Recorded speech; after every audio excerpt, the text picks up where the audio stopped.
On this episode of AV Week, we are coming to you from the offices and studios of AV Magazine. Chris Neto and I are over here in the UK. Mike Blackman and Clive Coldwell joins us as we talk Brexit and the impact it will have on both the UK, European, and US integrators. All that and more next on AV Week. The network for the AV industry. What are you listening to? This is AV. This is AVNation. This is AVNation. This is AV Week, episode 425, recorded Friday, October 11th, 2019. Live from London. Support for AVNation is brought to you by Atlas IED, innovative audio solutions for every business environment, and by Kramer, AV Beyond the Box, and by Daylight, the leading producer of high-quality projection screens worldwide. This is AV Week, your weekly wrap-up of audio-visual news and information. My name is Tim Albright. I am your host. Even if you're listening to this, I sound a little different. If you're watching, obviously, I look slightly different, or at least in a different location. We are coming to you from the AV Magazine offices, so thank you very much. Chris Neto and I are here in London for the AV Magazine Awards night 2019. We hosting those tonight. We're recording this on Friday. AV Week will post on Monday, so by the time you see this or hear this, actually Neto and I will be back in New York, don't ask. With me to discuss all the news and information of the week. First and foremost, our host for this week, Mr. Clive Caldwell. Thank you, sir. Hello. Welcome to our new studio. It's gorgeous, thank you. Fantastic acoustics. David brilliant videographer. David said that this is the first thing we've ever shot in here. You've ever shot in here. Well, people can't hear a screen from the outside. Well, that's helpful. We're soundproofed, so we can do anything we like. Next to you, because he'll make us scream. Mr. Mike Blackman from ISE, thank you, sir. Thank you, Tim. Thanks for the invitation again. Absolutely. Mike's in town, obviously, for the awards tonight. And my cohort for the week, Mr. Chris Neto. How are you, sir? I'm doing all right. How you doing? I'm all right. I've had 48 plus hours of Tim Albright, so... Sorry about that. Yeah, I know. Yeah, I've been here since Sunday. I got to go see the Bears game at Tottenham. Fantastic experience, for the record. Actually, you shouldn't mention Tottenham here at the moment. Okay, is that a thing? FC Bayern beat them with cricket scores. Okay, yes. So we've got cricket, we've got football, and we've got football. Okay. But they've got a great stadium. I can only talk about It's a gorgeous stadium. Yeah. It's a gorgeous stadium. As a Bears fan, not a great ending, but the one thing I was fascinated by is the technology. My understanding is Daktronics did the ribbon around the stadium. The NFL brought in the Raiders team because it was a Raiders home game, and the graphics, the content was seamless. It did not feel like it was cut and paste, right? They had taken the time to really kind of utilize the technology in Tottenham Stadium to really make it feel like a home game as much as you can. The boys are going to be at the AV Awards. They've got a table. Okay. They're going to be AV Awards night, so we'll try and catch up with everything else. But they've had to produce something that's just slick, prevents everybody from seeing footy on their television at home, and it offers an amazing experience. I think they've spent a lot of time and effort into delivering that, really. Yeah. Mike, we'll start with you on this, actually. Just about a week ago, this is the 11th of October, if my calendar, both mentally and physically is right. About a week ago, 10 days ago, October 1, ISE registration opened. Last year in Amsterdam, Chris and I have been, we've been going, this will be our 5th or 6th year covering it. Real quickly, what does it mean kind of going into it as both from the European standpoint, but also from North American integrators that are looking to come over? You know, what's one or two things that you're looking forward to as this, not just the last year in Amsterdam, but it's still an ISE. Yeah. So what are you looking forward to? I mean, firstly, Amsterdam has been great for us. It really has. It's helped us. It's been part of the ingredient that's actually helped make ISE successful as a venue and location. You know, one thing we look at every show is actually saying when everybody comes away from home to do business for a week, you need somewhere where you say, well, that's a fun place to go to as well. Yeah. And the result is all the industry creates events around the whole show, and Amsterdam's been a really good host for that. So ISE is not just the exhibition, it's everything that goes on around it, from people who get in the weekend before to only leaving the weekend afterwards. I walk around the city at the weekend and I'm saying hi to everybody. I can't go incognito. Yeah. So we're sad to leave for that reason, but we've outgrown the city. I think my famous words when we did the announcement was that, you know, we've had a great home, but we've outgrown it. We need a bigger house and a bigger yard, and that's what we've got in Barcelona. So we're sad to leave it. We've had some great memories, some great shows there. It's been a tremendous event, and we're going to go out with a bang. We're not going to wreck the place, but we're really going to make sure that this is the best ISE ever until now. Yeah. And then we're building up from that to the new venue, which has given us so much potential for growth and creating a new show. One of the things that's happened is we've had to squeeze in, and we built the show, and we've had a bit there and a bit there and a bit here, and the show's got too big to get around in the whole show. So we have to focus sectors, and going to Barcelona gives us the opportunity now to actually say, let's create one area where we've got all the digital signage, one area where we've got residential. You're going to see a lot of live events, some new things for pro audio. We haven't been able to actually create demo rooms for the pro audio sector, and we have that opportunity now. So a lot of new things we're doing. We're really trying to revamp what we're doing and offer the industry what it wants in terms of the new show in Barcelona. All right, very cool. You guys have also started creating small sections and shows around ISE as well. So. Absolutely. This year, you know, we branched out to having a bit of the show in the Acora Hotel just up the road. So you'll see most of the conferences being run there, and quite a lot of special events, hosted events from manufacturers. So, you know, building up the whole thing. I always said at the very beginning when we started ISE, it has to be more than an exhibition. It has to be an event, and everyone else contributing to that. You know what's going on, not just on the show floor, has actually contributed to that. So we've actually brought out some other locations where there are events going on. I mean, you'd be amazed at how many non-exhibitors are creating events for their customers to come to Amsterdam, and then saying, well, let's have a dinner here, or you guys do something as well. You do a drinks event, don't you, somewhere? Yes, I can never remember where that is. It's somewhere.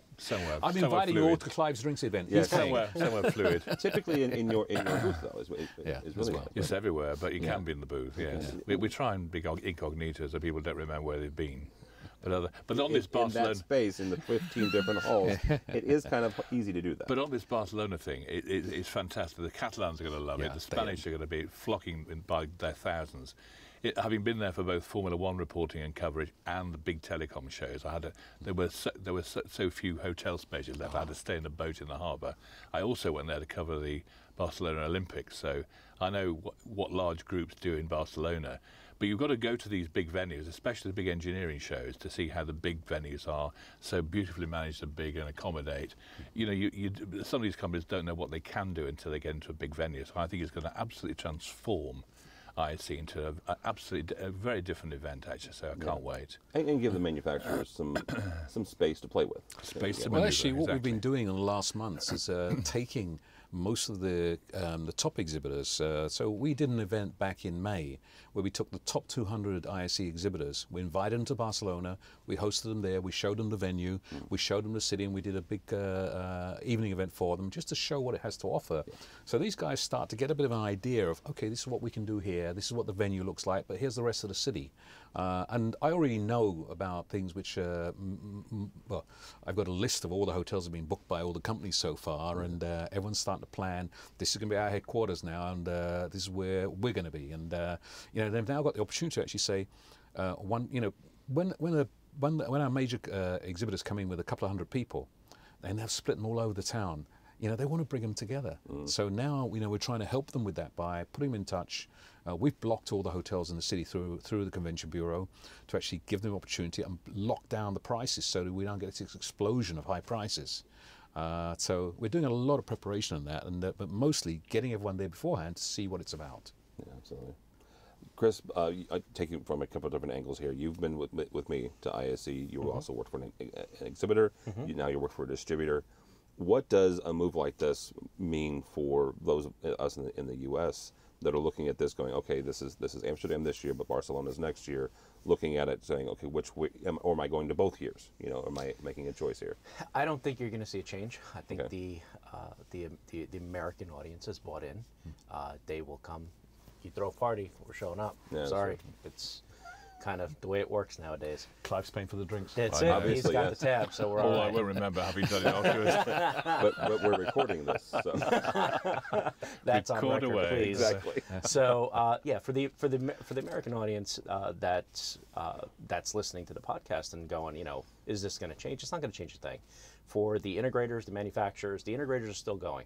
ISE has done something very nice for the industry in the sense that that's where you're getting a lot of those early product announcements are being done there. Well, it was over 250 last year, Mike.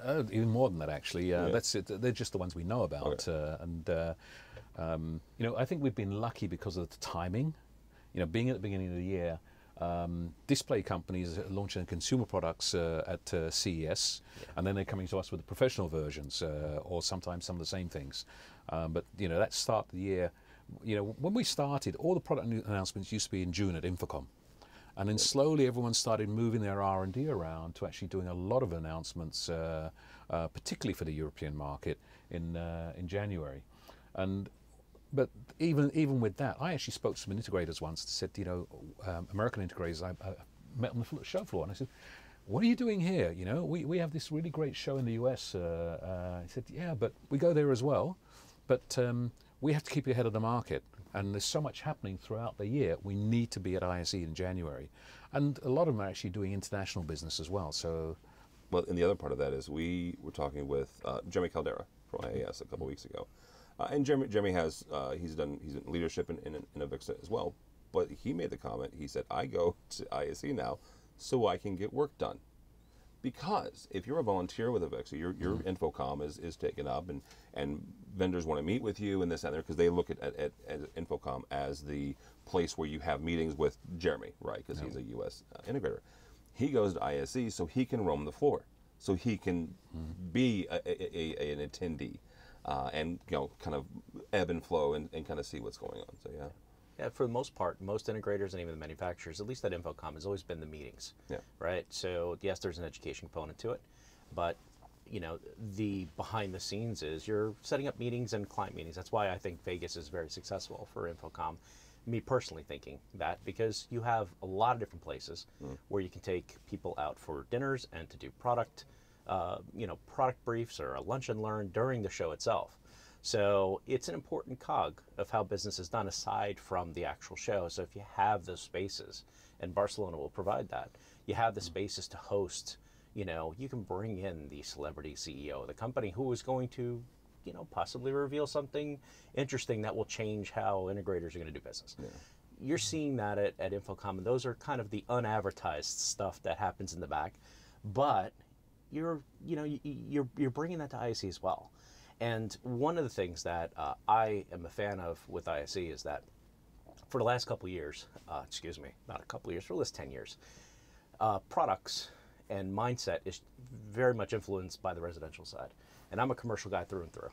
But I go home and I have an Alexa. So in a place where I can see where the trends are coming from on the residential side, because my executives go home, right? Whether I'm a distributor, manufacturer, or an integrator, the person who signs the checks for my technology to be installed goes home and turns on his phone, and the lights are on, checks to see if his car is still in the driveway, depends on where he lives, and asks Alexa where the weather is, and then we'll the next day go into the office, and I'm a former technology manager, and ask if they can integrate Alexa into the HVAC system of a major corporation. Not what I would suggest, but I saw that happening 10 years ago. So to be in a place where I can go and speak to a residential integrator and say, how are you guys handling this? How do you handle security? Which is much different. Oh, yeah. But at least you can physically see it, because what are me and you going to do? We're going to go to the local big box electronics store, whichever one still remains open, and ask these questions, and maybe we'll get a 16-year-old who's going to tell us something, but they're not going to give us the information to the level that we need. And you're not, and for the most part, at a commercial show, you're not going to get those conversations, but at ISE you will, because of the cross pollination between. Yeah, so that's a to me that's a major point of attraction to a show like that, combining the two. All right, February 11th through the 14th. You go ISE Europe, iseurope.org to register. So, I want to switch this up a bit. Chris and I are in the UK. I'm not going to get into politics. You guys do, talk about what. As do I. But there are business ramifications to what's going on inside the UK today. Supposedly, actually. yes.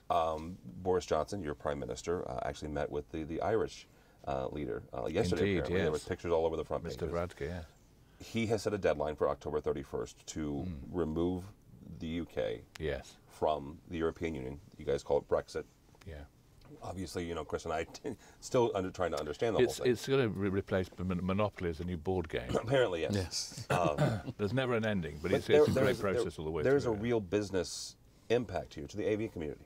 I've talked with AV manufacturers over the last year who are actively pursuing other offices outside of London. Yes. Or outside of the UK in general. Yes. Some of them are going to Paris, some of them are going to Amsterdam, but that they're not removing themselves completely from the UK, but they're making preparations to negate some of this impact. Yes. How are you guys looking at this, and what's the impact that you're seeing? I asked these people 2 years ago what they were doing, and they were planning quite a long time ago. They have an interchangeable system. It takes 2 minutes to move your chain around and move your offices around. Okay. It's no big deal to the larger AV companies. It is to the smaller ones because they're having to buy product and everything else. They put their inventory on hold, and there may well be supply problems for the smaller companies, I would think. But the big boys have it planned. They're acting globally. They're telling me they're working globally. So I said, right, let's see them global now then. Yeah. And Brexit is a mere flick. We've joined a common market, but the whole thing has become political, and that's not what we signed up for, in a nutshell.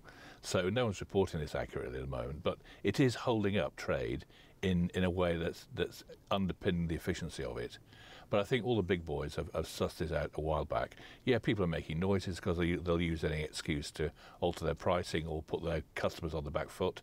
No one will ever say they're having an easy time, but I would be disappointed if they hadn't made proper plans and already had it licked. Yeah.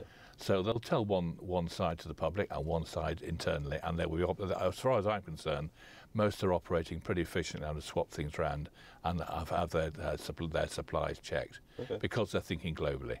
You've got Midwich thinking globally. Yeah. You've got all these big companies working around the road. Well, they'll always have local glitches, but nothing. It's the smaller companies I feel for because they are vulnerable, probably. Yeah, Midwich. You mentioned them. They've made several purchases the last couple of years. They have to kind of offset some of this, and they've got offices outside of the UK just through purchase and acquisition. Yes. So. Mike, you've got a unique position here, and I'm a Brit sitting in Europe. Exactly. You're well, the Germans think we're nuts. They cannot see the point at all of why we're even bothering to do it. If you look at it from my, and I'm obviously seeing from the German point of view because that's the newspapers I read and see, but I'm reading the UK ones as well. Unfortunately, I think I've got a balanced point of view. I'm reading both. Always balanced, Mike. I've got 3 points of view. The first one is my personal one, which is I'm starting to think, do I become a German citizen now to make my EU travel? And I thought you were, Mike. You see, I did this stupid thing. That's not so stupid. I kept my British passport because I said, why do I need to change to a German passport? And now I'm getting to the stage where I'm thinking, maybe I should. But so that's the personal point of view. And I'm not worried about living in Germany or travelling back to the UK with a British passport. I'm worried about my travel in the rest of the European Union. We've just opened up a Spanish company now, and I'm starting to think, well, actually, how does that affect my British status living in Germany as well? But those are issues I think will be solved quite easily. The main issues start actually on the business side, where we look at our ISE exhibitors. The first ISE we did in Geneva.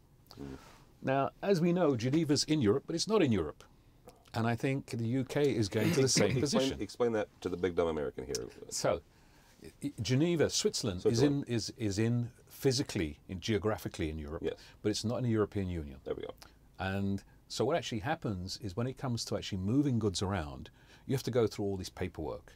And it was one of the biggest complaints we got from manufacturers coming from everywhere else in Europe to exhibit at UK, filling out these carnets and paperwork, and we got so much flack for it. It was unbelievable.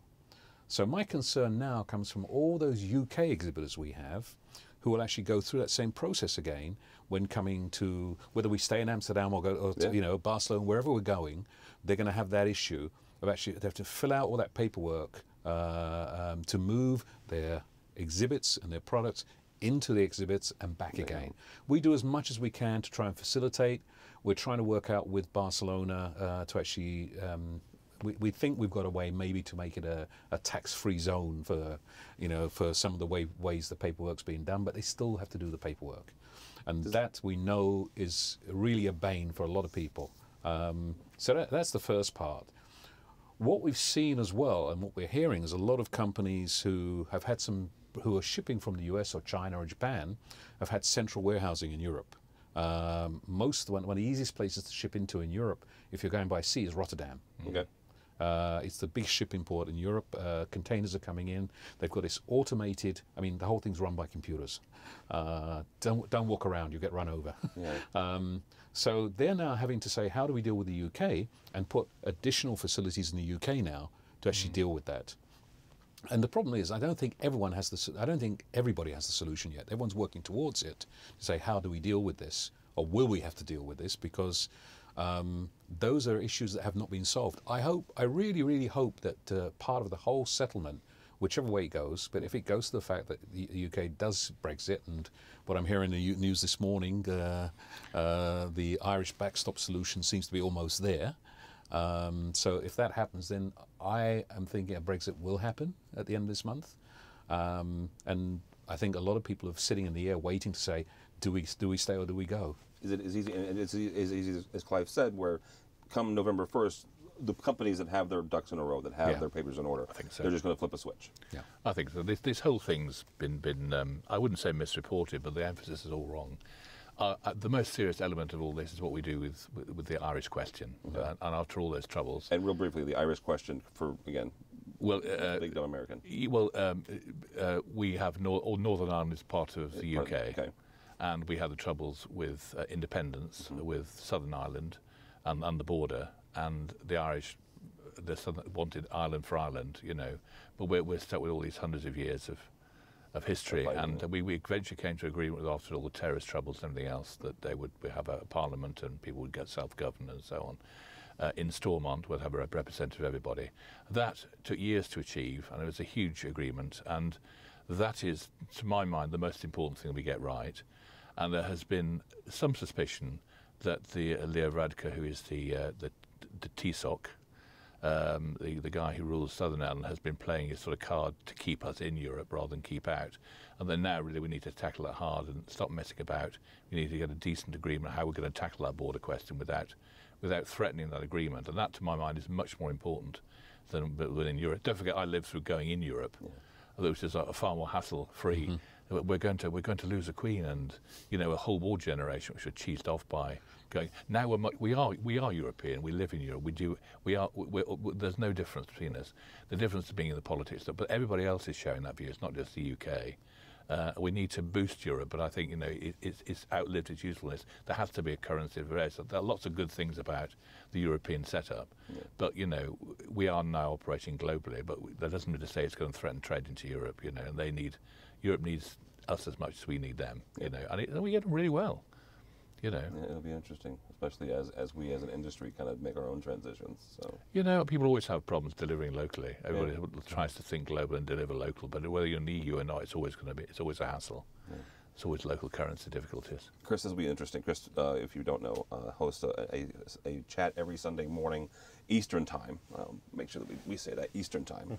Mm-hmm. You start at what, 7 a.m. Eastern? So 8 a.m. Eastern on 8 Sundays. a.m. Eastern. So I get 7 a.m. my time. So as you're talking with folks, because folks all over the world jump in on your chats, we've met a number of them here, both last year and this year, both. What do you think? I think your biggest sense going into the next year or two.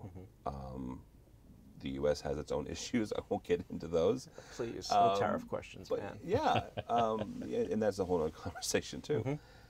What are people talking about? Is it Brexit? Is it tariffs? Or is it, what? I've got to figure out how to make a sales presentation tomorrow morning to land this job. Well, as you know, I try to stay away from the politics as much as possible. And this is a fiery, fiery, fiery topic. I mean, when I wake up at 8 o'clock, I wake up a lot earlier on Sundays. When I launch the chat on Sunday mornings at 8 o'clock, the first ones out are the people that are chatting, that are coming in from Germany and from the UK. And a big chunk of AV and AM's early conversations are starting here in Europe.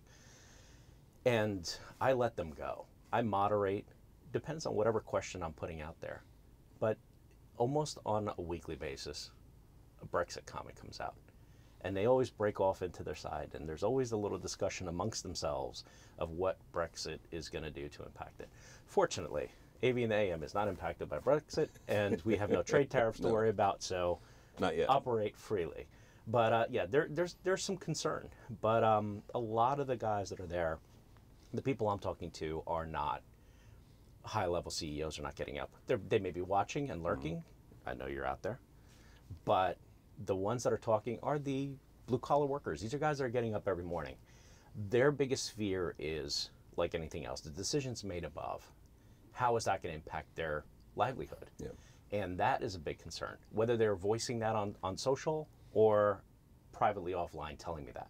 You know, it is a concern. For us in the States, it's hard for us to understand Brexit right now. Maybe years ago when we separated from you guys. I mean, that's we weren't around. We weren't around, but and that was much messier. and that was a bit of a fight. But I could say that, you know, once you start getting into affecting a person's way of living, and the first thing, and I'm one of those, you know, if you're going to affect the way I can provide for my family, it sends me into panic mode, right? And you start preparing for that. So I guess from the bigger conversations, we all look at the high level, right? We all look at how companies are going to deal. Just as long as everybody just kind of takes a breath and understands that the technicians, the warehouse techs, the purchasing managers, the people that are not on the front lines, may not be executives, they're the ones that are probably going to be hit the hardest. Yeah. Similar to what you said, you know, some of the biggest concerns, everybody's looking at very high level concerns, but how is it going to affect the small people? I don't think people are vocalizing that just yet. On AV and AM, I've gotten those from the back, you know, kind of on the side, and there's some genuine concern, but it's business as usual, because that's what the companies are telling them. Business as usual, but just like anything else, you kind of sleep with one eye open and wait and see what happens. And if this does go down, I think the tone will completely change, and then people will get fiery, right? I think at the end of the day, everyone's concerned about how does it affect me. And, you know, it's always the first question. Yes, you know, how it affects me also, how it affects my company affects me too. But I think, and maybe a lot of the issues on Brexit is misinformation, misunderstanding, no real clarity about really what are the consequences, you know, of this or that on both sides. So I think there's a lot of confusion that goes around, and I think it's really a wait and see at the moment. Everyone's going to say, okay, what's going to happen? Well, there's a lot of dissatisfaction with everybody's political systems at the minute. So we're having new generations coming through, three generations removed from the old war generation that repeated the status quo we all grew up in a very disciplined and so on environment. And now we're seeing people who have very different views and want to do things differently, and are rethinking just how good our politicians are and whether our systems are fit for purpose or not. And quite frankly, you know, democracy is under quite a threat at the minute, generally speaking, because just because you speak more loudly doesn't mean to say you shouldn't let the other side have an equal say in what's going on. And actually, people forget that you know, a large number of people voted to come out, and that's the thing that Parliament should be respecting rather than being held in contempt as it currently is. And delivering what the people voted for, and that would be the same for America, for any other country. So that's what I'm worried about.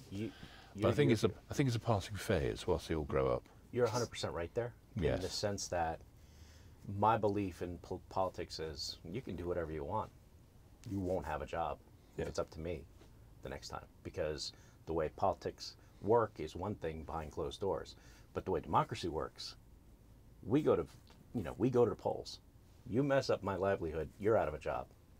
Because the people will say, and the people will speak. So that's the way I look at it.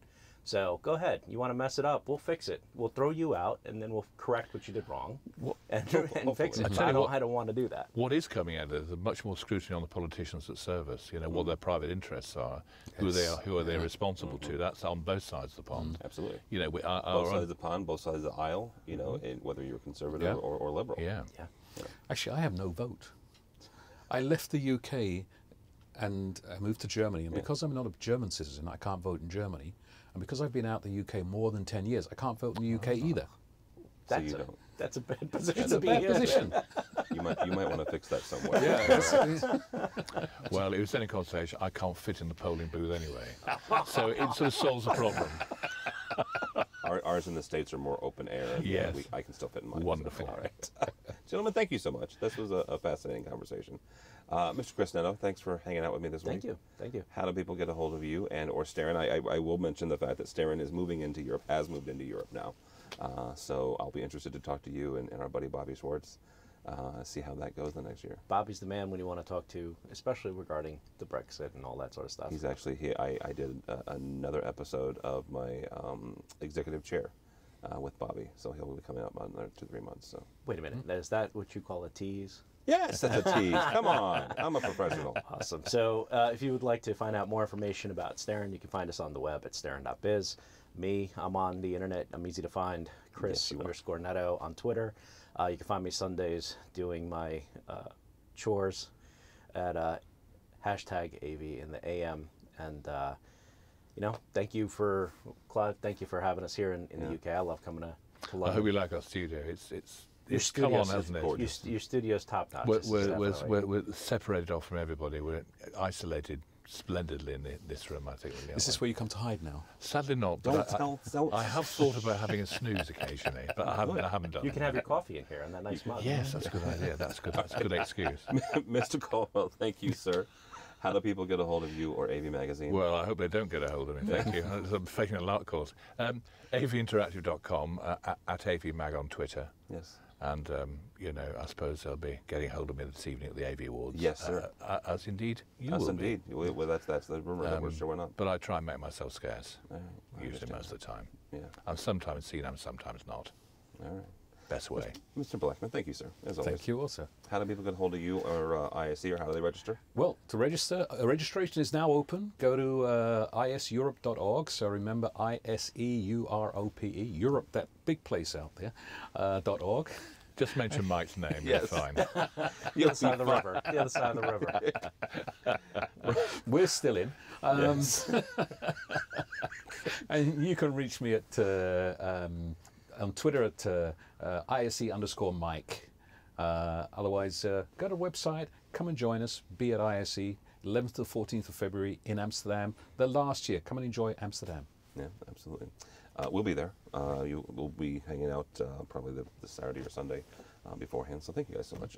For us, for AVNation, don't follow me on the Twitters because, well, if you were on the Twitters last night with Mr. Netto and I, you somehow saw me in a tie-dye shirt. So tie-dye. I missed that one. Yeah, check out Chris's Periscope. So, but seriously, go by the website, avnation.tv, avnation.tv. You will find this program and a host of others. Also, by the time this post, I mentioned the fact that Chris and I will both be back in New York for New York Digital Signage Week, so that coverage will be there as well. We'll be doing a live program from Daktronics in the middle of Times Square Monday at 2 o'clock Eastern, so you can check that out. So also while you're there, check out our supporter section. These are folks who help us financially, help us bring you AV Week and New York Digital Signage Week and Resi Week and ISE coverage from Amsterdam in 2020. All that and more at avnation.tv. That's avnation.tv. Thanks so much for listening. Thank you so much for watching. That's all the time we have for AV Week.